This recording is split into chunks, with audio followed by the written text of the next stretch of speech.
Informasi lain, Menteri Kesehatan Budi Gunadi Sadikin kembali menyinggung ruwetnya izin praktek dokter. Ya, Menkes mengaku menerima laporan dari sejumlah dokter yang merasa sulit mendapatkan rekomendasi praktik di daerah. Salah satunya karena besarnya setoran yang harus diserahkan.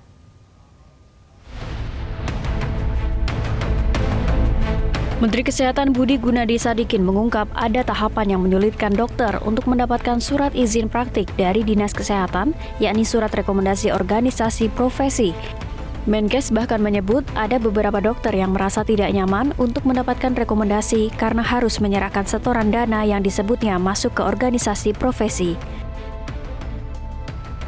Beberapa teman-teman itu merasa sulit masuk rekomendasi kalau misalnya harus saingan dengan anaknya dari senior yang memberikan rekomendasi di sana. Itu saya sering dengar.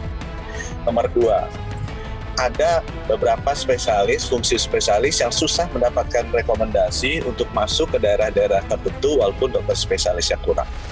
Karena sangat dijaga di sana. Gitu ya. Nomor 3, ada beberapa dokter yang merasa tidak nyaman karena kalau mau dikasih rekomendasi itu harus ada janji setorannya ke atas yang masuk ke grup.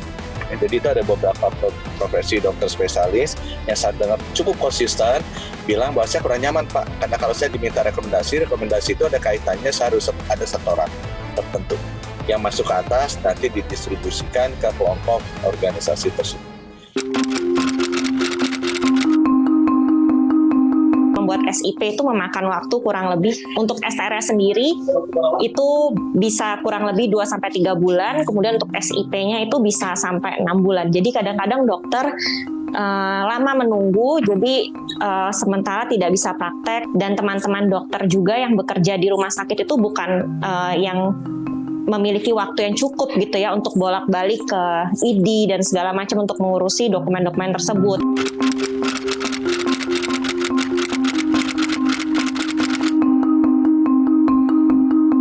Menteri Kesehatan udah mau memulai transformasi digital gitu ya. Jadi mau membuat segalanya itu praktis dan efisien dengan teknologi gitu. Jadi mungkin harapan saya karena administrative work itu adalah salah satu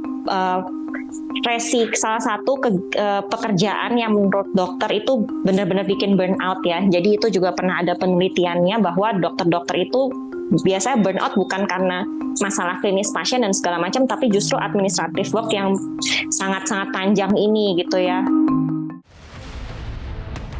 Menanggapi hal ini, Ikatan Dokter Indonesia berharap untuk tidak mengeneralisir kasus karena satu isu tertentu.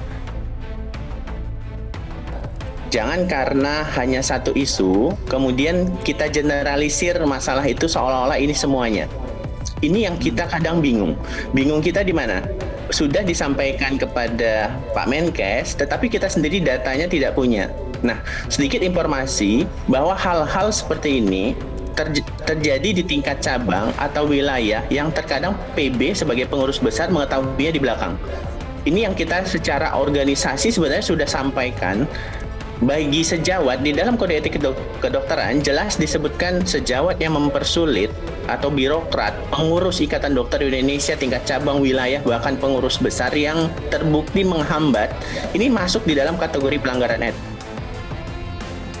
Sebagai jalan keluar atas keruwetan izin praktek dokter, Menkes Budi Gunadi Sadikin menyatakan perlu ada transformasi atau reformasi dunia medis. Pengajuan rekomendasi dan pemberian izin praktik seharusnya dilakukan berdasarkan sistem yang terstruktur, terbuka, dan transparan. Tim Liputan, MCN.